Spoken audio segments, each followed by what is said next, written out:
every child of God must live with the confidence that I am forgiven. Hello, everyone. You are about to listen to the teaching of Pastor Raymond Burnett, pastor of Manna Worship Centre. We hope that you will learn from the message you are about to hear and to realize that books will inform, but the Bible has the power to transform you. Now sit back and open your mind and heart for God to speak to you.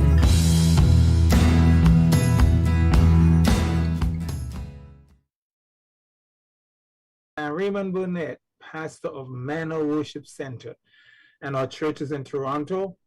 And we are happy that you have chosen to be with us again today. Praise God for you.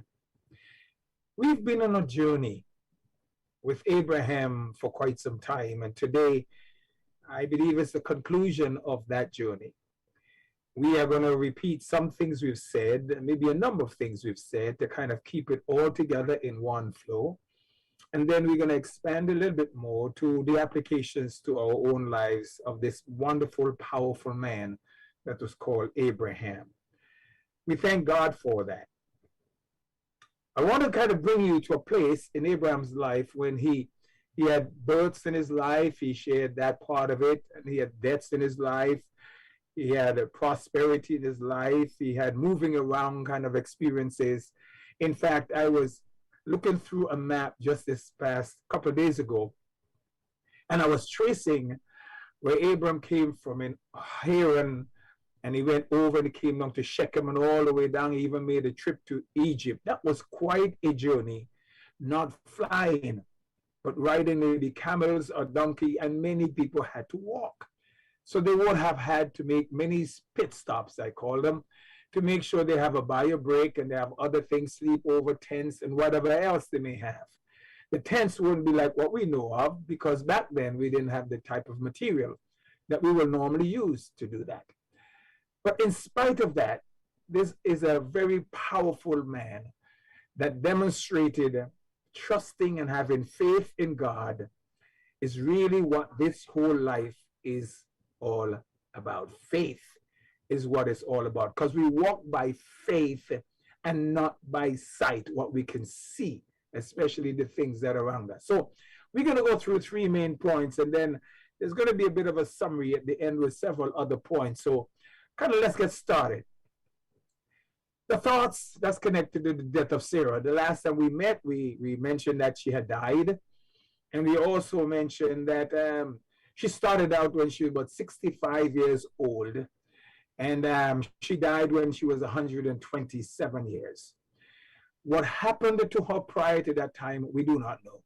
But we know that she walked with God for quite some time, and God was very, very good to her. We also know that she was barren the first time we met her, and she lived a life, but God made a promise to her and to Abraham that he will give them a son.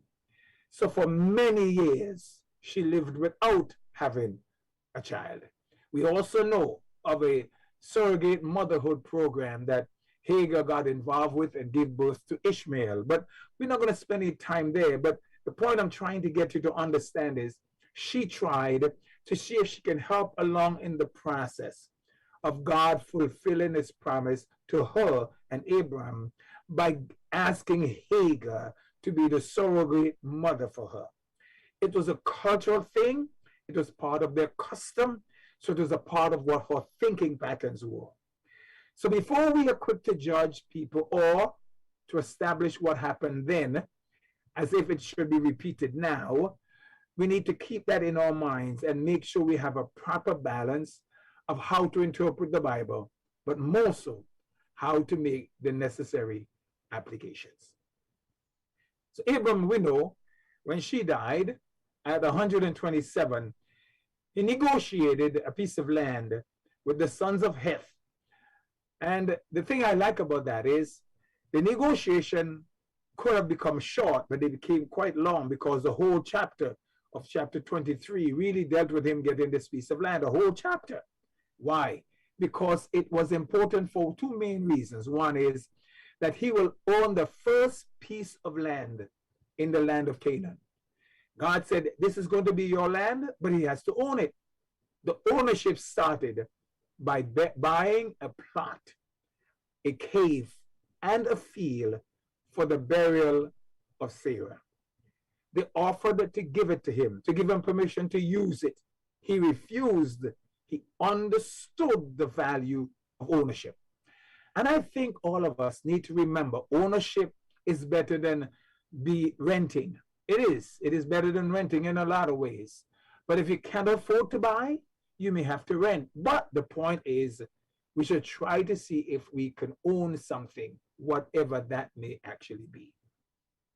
So we all know that. So he bought the field, she was buried, and Abraham, the Bible said, grieved for her. Now this receiving of the plot that he purchased from them not only became the burial place for Sarah, but it also became the burial place for Abraham, for Isaac, for Rebekah, for Jacob, for Leah, and also for Joseph. We do not know if there are other people after that who may have been buried there, but according to chapter 49 of Genesis, that's where we discovered that bit of information from verse 31 to 33. So Abraham did what is the responsible thing, provided a place for her to be buried. Now, the next thing I want us to talk about was a few things to note from the choice of Rebekah. We had talked about Rebekah being chosen because Abraham in chapter 24 had gone to one of his servants. It must have been one of the very important ones, and sent to him, I need you to go to my country, the country that I came from. And among my siblings, we call it, among my family, he called them. And I need you to choose a wife for my son, his son Isaac. Abraham would have known why he asked him to do that. We can speculate, but it wasn't explained to us. But I can think that he didn't want, well, he actually said, I don't want you to marry anyone among these people that live here. They will take his heart away from God. I want him to go to a place where he can have a similar kind of context in the mindset of the wife that he's going to get married to, similar to what Sarah had, because that's where they're coming out of. It's important for you to remember that. The mindset of the person that you will marry to is quite important. The cultural differences are things that you must consider when you also make that choice. It is not easy to marry anybody. So he recognizes we need to have someone with common experiences, common past, or common family structure or standards. There should be things that are in common. I believe the number one would be making sure that that person is also a Christian, just like you are. The person may profess to be, but the person may not necessarily be. I know of someone who actually had this person who went to church never before until they met this person. They decided in their minds that I'm going to do this because in order for this person to even go out with me, I got to go to church with this person. The person did that. And they went out, and then gradually this person began to try to influence that other person into their path and their ways of thinking. Well, the relationship did not last very long because this person was going out with recognized that it was a part of the plan of the enemy to distract them from serving God. There are times that people are positioned in our lives, not by God, to distract us from the commitment that we have made to God and to weaken our resolve in serving God. Be very careful.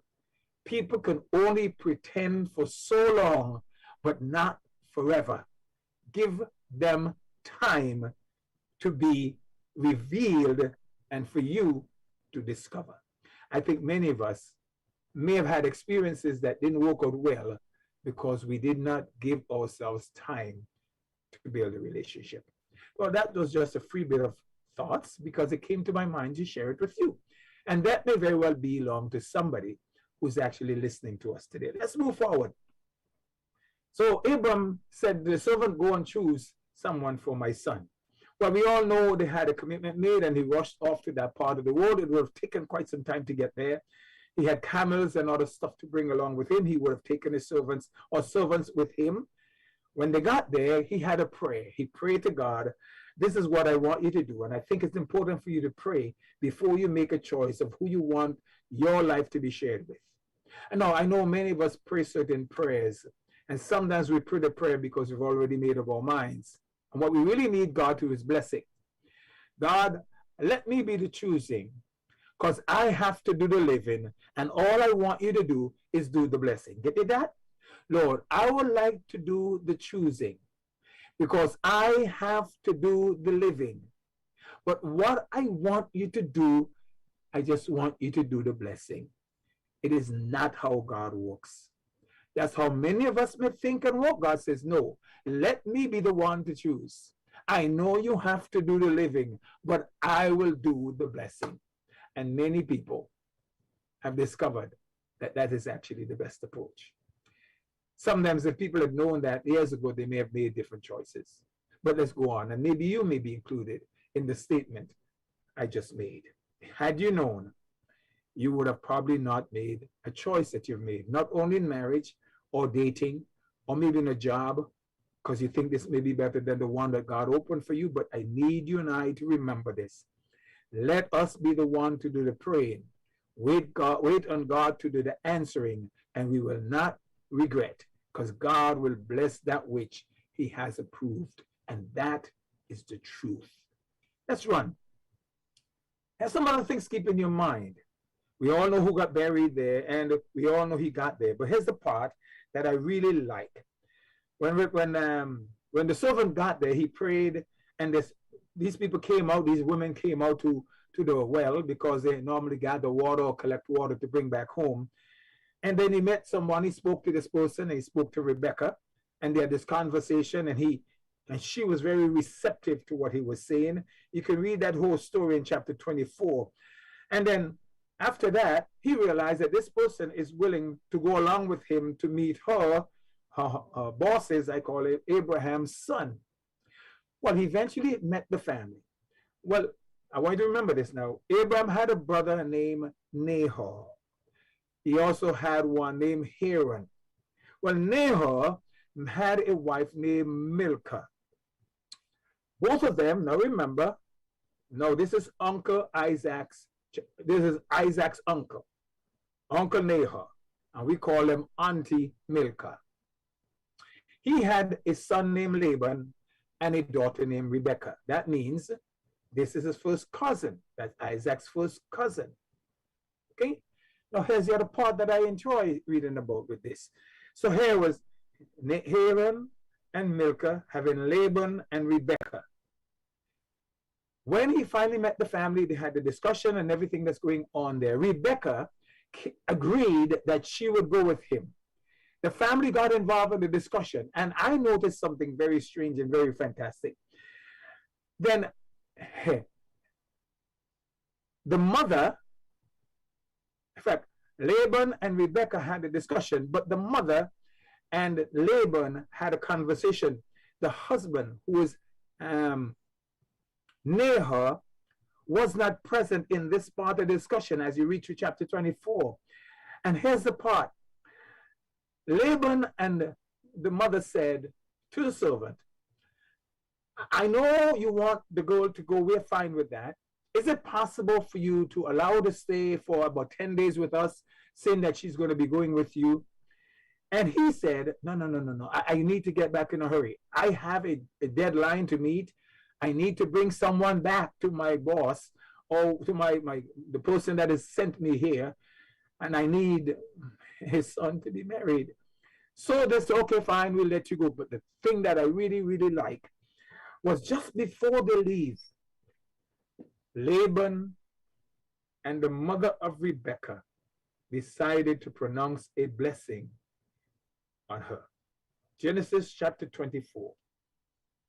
I'm going to read from verse 57. So they said, we will call the young woman. In fact, when they said it is okay for her to go, they said we will need to talk to the daughter to see what her decision is.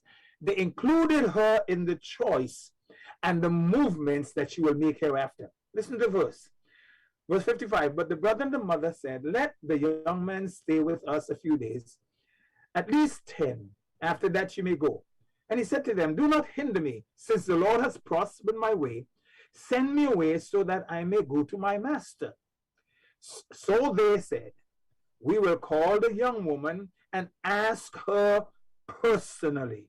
She needs to be included in the decision about her life. That's a very good thing to remember. Then they called Rebekah and said to her, will you go with this man? She said, I will go. If your will is not involved in the thing, do not do it. I didn't say if your mind is. I said if your will isn't. If you are not willing to, don't do it. All the logical thinking that you have, all the fancy thoughts that you have, the process of eliminations that you've been through. Your will is that deep down component of you that makes you feel comfortable about the choice that you're making. Will must be home. If the will is not home, don't do it. If you're not willing to do it, don't do it. Please, would you remember that? Let's go on. And then here's the point. So they'll send her away with their sister and her nurse. So they send away Rebekah, their sister, remember now, that's his sister, but yet mother thing, right? And nurse. The girl is having a group of people with him. And Abraham's servant and his men, and they blessed Rebekah and said, look at the next verse. Our sister, may you become the mother of thousands of 10,000s, and may your descendants possess the gates of those who hate you. That scripture can take me the next 45 minutes to develop exactly what that means to you. But we're not going to do that today.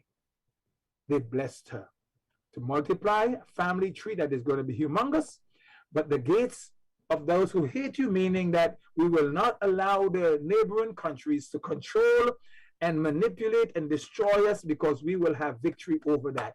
That's our blessing on you. Then he released them, and then she finally came to where Isaac was. I was looking through the record, and I'm thinking, wow, this is interesting. In the last part of the verse, chapter 24, I read this statement, says verse 66 and 67. The servant told Isaac all the things that he had done. That's after he brought her. Then Isaac brought her into his mother's Sarah's tent, and he took Rebekah, and she became his wife, and he loved her. And Isaac was comforted after his mother's death. For 3 years, he had been mourning his mother. And I made a little note to myself, and I think I may have done that in some form or fashion with you. But here's my point. Isaac got married, and the point that I like, the love for Rebekah soothed the experience of grieving. Love has a soothing impact if it is genuinely love. Did you hear that? It does not create more pain in your life. It helps to eliminate the amount of pain in your life. Love covers a multitude of sin. Love seeks not her own. The best place I know to tell you what love is 1 Corinthians chapter 13, the properties of love. Go reading that sometime and you'll discover why that is so important. So, love replaced his grieving because he found a person that he loved. She was brought to him. He accepted her and he loved her. Yes, relationships must be based on love, not feelings, not just physical attraction, love. And if you want to examine whether it is love at all, 1 Corinthians chapter 13 will give you some very specific guidelines of how to maneuver that. Let's go to the third point, and then the little things at the bottom. Abraham's fatherhood continued. I was reading chapter 25 and I read it very carefully. And there are a lot of speculations. I'm not going to give you a whole lot, maybe one or two. The Bible said in chapter 25, Abram again took a wife, again took a wife. Remember that statement? Again. That means again. And then her name was Keturah. Her name means fragrance or incense. And she bore him 6 sons. They list the names of the sons there, and they mention the expansion of where some of them and the nations became a part of that. 6 sons. Now Abram is the father then of, biblically speaking, 8 boys, 8 men. Ishmael, Isaac, and the 6 sons of Keturah. And when I read that through, all these were the children of Keturah. The Midrash, one of those old translation or these books that people use as references to understanding parts of the Bible, seem to suggest that it was Hagar, because there's a component of Keturah and also Hagar that connects to making a bond. This speculate that Keturah had always had this bond with, not Keturah, sorry, Hagar had always had this bond with Abram and Abraham later on, and maintained that bond.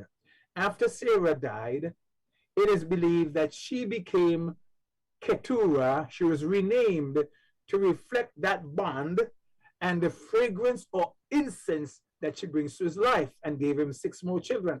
Well, the Bible, our Bible, does not support that thinking. The thing that I read is he took a wife again. It is possible that there's another woman that is involved in this after Sarah died. And she listed all of them. And the same thing Abram did with Ishmael is the same thing the Bible said. So he now, after the boys have grown, remember now, Abraham had 38 more years after Sarah died to live. 38 more years. Well, it is highly possible for him to have had these 6 children after she died. It is possible to have a few of them even while she was alive. We don't know, because polygamy was a part of the culture within which they lived. However, Keturah gave him 6 children, 6 boys. We haven't counted daughters. For either of them, we haven't counted if Hagar had any after that. But we all know that Hagar allowed Ishmael to be married to someone from Egypt. This is quite interesting. So I find it a fascinating thing.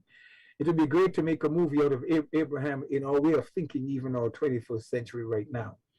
So the sons of Keturah, Abraham died. So before Abraham died, he gave gifts to these boys, these sons of his, send them eastward as he did to Ishmael. He removed them from that area so that Isaac will have the opportunity and the freedom to grow, to mature, to experience his God, to take over the blessings of Abraham, and to continue the promise that God had made to Abraham. His seed with Sarah became the promised seed, and he became the next in line for the covenant that Abraham received from God. That's the point that is being made here. Now, the thing I like in chapter 5, before we get to the last part of it that has to do with other things, the Bible said in verse 5 and 6 that they went east. Well, in verse 7, this is the sum years of the life which he lived, 175 years. And Abraham breathed his last breath and died in a good old age, an old man, full of years, and was gathered to his people. That either gathered to his people is nothing new. But 3 or 4 other times in the Bible, in the Old Testament, that was mentioned. Because in their thinking, they're going to a place where their people are, which simply means they believe in some form of paradise. It's a biblical thinking, and this remains in my mind as the concept of life after death. And here's the next statement. And his sons, Isaac and Ishmael, buried him in the cave of Machpelah, which is before Mamre, in the field of the Ephron, the son of Zohar, the Hittite, the field which Abram purchased from the sons of Heth. Then Abram was buried, and Sarah with Sarah his wife, same grave. And it came to pass after the death of Abram that God blessed his son Isaac, and he dwelt in the land, the place called Beer Lahai Roi, because it's the same place that Hagar actually saw the angel of the Lord. Let me conclude this piece before I expand on the comments at the bottom. Death is the equalizer for all of us. Everybody, it doesn't matter what your background is, what color you are, how much money you have, whatever your ownership is, it doesn't matter what your scope of influence is. Death is common to all. For it is, yes, appointed unto man once to die. Everybody dies at least once. Some people die twice, spiritually they die, but we who are Christians will only die once if the Lord tarries. By that I mean, if we are not raptured to be taken out of this world. So death is for sure. Death is for sure. I want you to remember that. Anyone and everyone that is born into this world, it is for sure.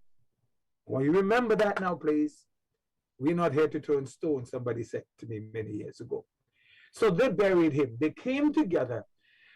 When there is death in the family, it is a fantastic time for family to put aside their differences, resolve their differences if possible, and come together for the burial. I have been to so many family funerals. I have attended, I've done many of them, and sometimes it is the saddest moment I have ever had. They're fighting over what to do with this, what casket to have. And that's why I believe in prearranging, because when you're in your right mind, you can choose what you want to be buried in. It's like Abraham choosing where I want to be buried. I like the concept of it. I think it's quite right. Choose your caskets, choose your plot. If you choose to be buried in the city, it's fine. If you want to go back home, send it back home, make a trip, see where they're going to put you, put the plan in place. This is the cost to ship the body home. Let it not be the expense of anybody behind, because it is the life, your death, you knew, and I knew was going to happen. Plan for it, prepare for it, provide for it, and pay for it. Did you get that? Do not leave that responsibility to anybody else. It's yours. It is your life, and it is your death. I do believe in that. I'm not a salesperson of any of these funeral homes, but one lady offered me a position once, but if I went there, I would say, hey, have you pre-planned yours? If you're pre-planning your parents, I think you should do the same thing for yourself. Because I believe that that is the right, responsible thing to do. Anyway, we all know what happened with that. So they died, and it's common to everybody. Death is common to everybody. I like what Proverbs chapter 3 said, and this is an amazing thing. Let's go chapter 3. Sorry, not Proverbs 3, Ecclesiastes chapter 3. Solomon is believed who wrote the Ecclesiastes, and he, fantastic thing, and I've given you some comments. There are 14 pairs of opposite in this thing, from verse 2 to 8. Time to be born, a time to die. Time to plant, time to pluck. Time to kill, time to heal. There are all these times to do that. And this is amazing. 28 times the word time is mentioned. 14 statements that are opposite to each other. So you go from birth to death, plant to pluck up, kill to heal, break down to build up, weep versus laugh, dance versus carrying away, cast away versus gather, embrace versus refrain from embracing, to gain versus losing, to keep versus the throwing away, to tear and to sow, to keep silent. This is interesting. Time to speak. And then he said to love comes before hate. But here's the wonderful part. War, and then a time for peace. The interesting thing is there's always the opposite. It's like bookends. For every experience you and I go through in life, none of these experiences will last forever. There's a time for it to end. That was amazing. When I review it again, I said, grieving goes on only for a period of time. There's some cultures who keep on wearing the same black for the rest of their lives. No, no, no, no, no, no. There's a time to put it off. There's a time to continue living. So there's a time for everything. And I was thinking, when the fullness of time came, God sent forth his son. I believe the time in which you were born and the time when I was born was the appointed set time for you and I to come into this world. I do not believe I should have been and could have been born before the time when I was born. I'm absolutely convinced. I believe the generation in which I was born, I believe it's my generation, that I have a contribution to make in my generation. I have a responsibility to make in my generation. So you also have a contribution to be made in your generation. And I believe that's why God waited to bring us. He didn't do it before. I know many people would love to have lived in the days of long time ago, someone to wait later on. I see my grandson and other grandchildren all over the place doing all kinds of scary things. I'm saying, God, I'm so glad I was born when I was born, because it is now their time. Have you ever noticed that children that are born from the time they're very, very young? I have this friend who was living in the States. She went back to St. Vincent to visit her mother because her mother was asking for her. Whenever the phone rings, this girl is less than a year and a half. She wants to talk on the phone. She grabs it, turn it around, see if there's FaceTime on it. And if there's no FaceTime, there's nobody's face there, she give it back. She knows what FaceTime is. She may not know the words, but she knows what it is. And if the picture was there, she sits there and starts mumbling to the person as if she's talking to that person. Doesn't know the person. She said, this child is out of this world. Have you noticed that children that are very young know to operate all the technical systems in your house, and you're still struggling to read the manual? Well, that happens to me. I'm thinking, this is their time. But we need to reach them in their time, because they need to reach the people in their time and in their generation. Because you and I are responsible for our generation. We are. And I hope you remember to take that seriously. Stop isolating yourself from your own generation. The time came for our generation to be born. We have a contribution to be made in our generation. And God will hold us accountable for the contributions we make in our generation. Those in our generation need us. Those in our children and grandchildren's generation need them. We must prepare them to make the contribution in their generation that brings glory and honor to God. Now, let's hurry to close. So from the time of death, life to the time of death, we have these statements that go on there. The Bible said, life and death are in the power of the tongue. That's in Proverbs chapter 18. But I want to read a statement that is quite important for you to know. This is really amazing. If I finish when I'm done with this one, I want you to see this. Proverbs chapter 18. I'm going to read from verse 20. It said, a man's stomach shall be satisfied from the fruit of his mouth. From the produce of his lips he shall be filled. A man's stomach shall be satisfied from the fruit of his mouth. From the produce of his lips he shall be filled. Look at the next verse. Why? But death and life are in the power of the tongue, and those who love it will eat its fruit. There are two pieces to that. If you keep on speaking words of death into your body, not only will you not have a means of supporting your body with the necessities of life, but the words that will come out of your mouth will very well be the same words by which you will die. Many people have short-circuited their lives. They didn't say God will want to force it to change. Many people have short-circuited their lives by the words that they have spoken. And their response, their body's response to the words that come out of their mouths. Our bodies are always waiting for the command that we speak with our mouths. For out of the abundance of the heart, the mouth speaks. So if it comes from your heart, the seat and the core of our emotions, the core of the human being that's connected to your soul, man, not just emotions. I remember this one lady said, I will never get married. I don't want to ever get married to anybody.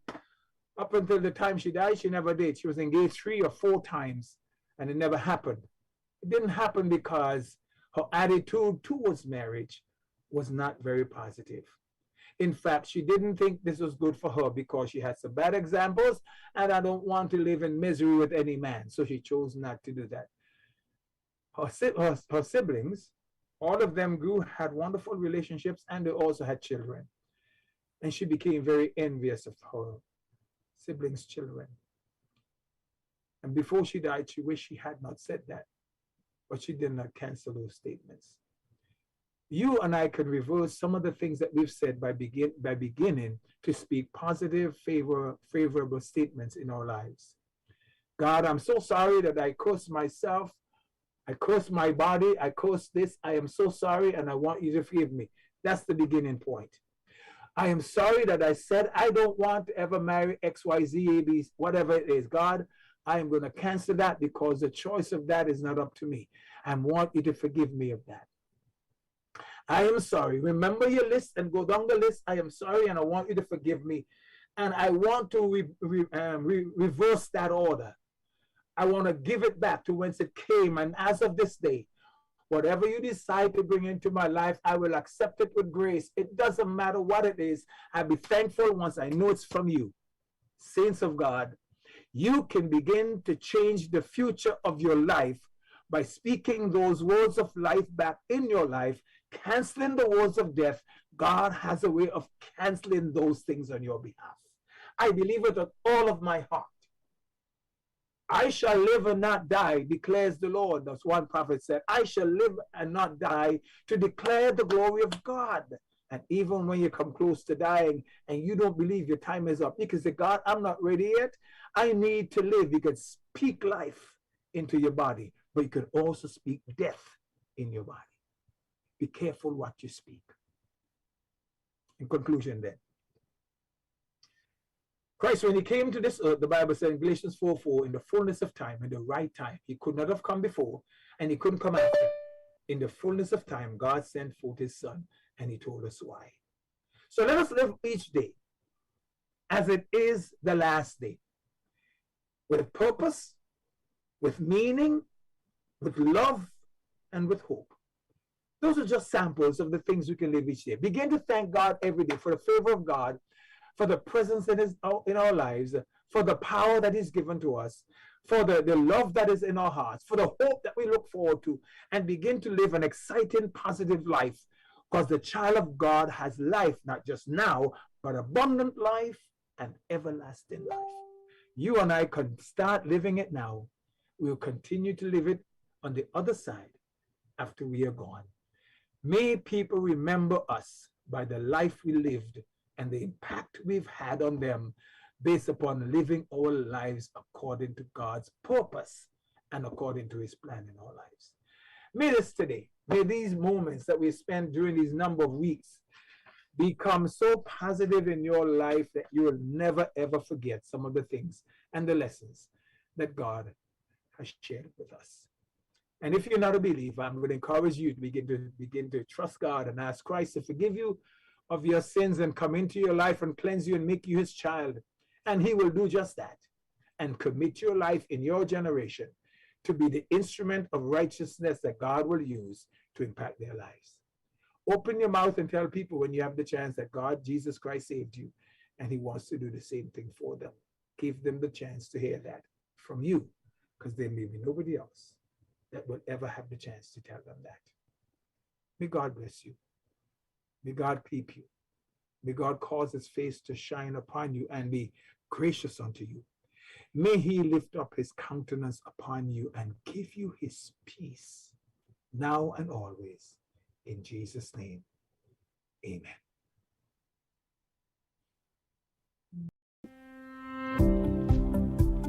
Thank you for taking the time to listen to this message presented by Pastor Raymond Burnett. If what you have heard has been helpful to you, please tune in again or write us and let us know how this message has ministered to you. Our email address is pastor@mwctoronto.org or call us at 647-340-9252. We would love to hear from you. If you would like to support this teaching ministry, you can send your donation to our mailing address, Manna Worship Centre, P.O. Box 21071, Harwood Plaza, Ajax, Ontario. Thank you for listening, and please join us again.